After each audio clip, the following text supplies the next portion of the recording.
जैसे आप income certificate इस साल का अगर आप अपलोड कर देते हैं तो वो आपका एडमिशन के टाइम पे वैलिड नहीं होता है। इस केस में आपका एडमिशन कैंसिल भी हो सकता है। कैटेगरी सर्टिफिकेट के भी केस में आपका एडमिशन कैंसिल हो सकता है।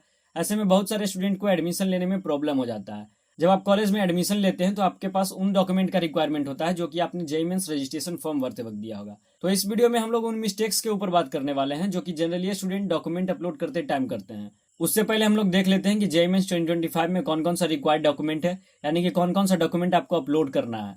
तो आपको पासपोर्ट साइज फोटो अपलोड करना है, उसके बाद एकेडमिक सर्टिफिकेट, जो भी आपके पास एकेडमिक सर्टिफिकेट है, लाइक आपके पास 10th का मार्कशीट है वो अपलोड करना है, 12th का मार्कशीट है वो अपलोड करना है। उसके साथ आपको आइडेंटिटी प्रूफ जैसे कि आधार कार्ड हो गया, आप अगर आपके पास वोटर आईडी कार्ड है, गवर्नमेंट इशूड आईडी कार्ड कोई भी अगर आपके पास है तो वो आपको अपलोड करना है।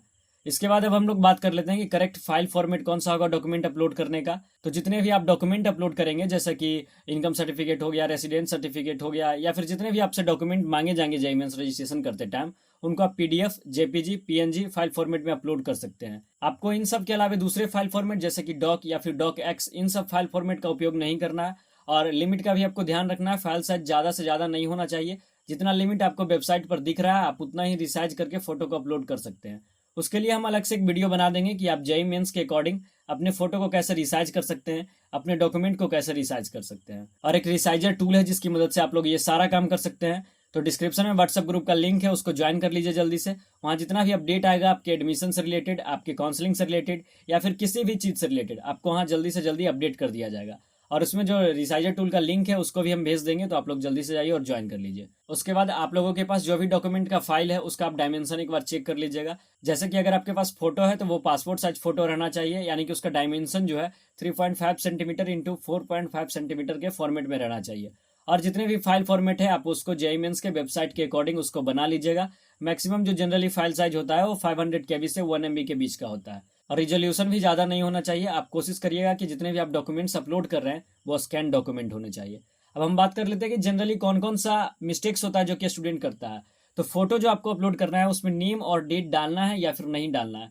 कॉमन स्टूडेंट के माइंड में यही मिस्टेक चलते रहता है।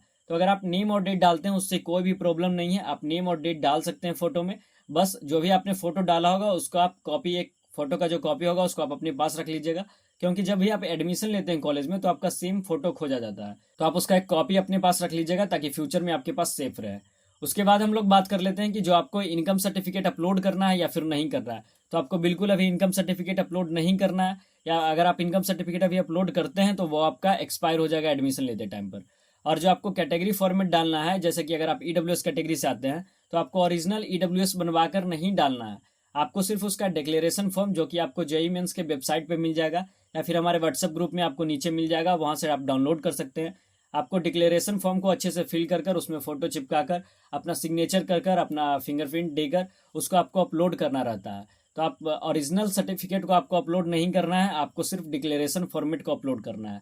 उसके बाद जब भी आपका जो अप्रैल सेशन इंड होगा उसके बाद आप लोग ओरिजिनल डॉक्यूमेंट बनवा सकते हैं और कॉलेज एडमिशन टाइम पे आप दे सकते हैं।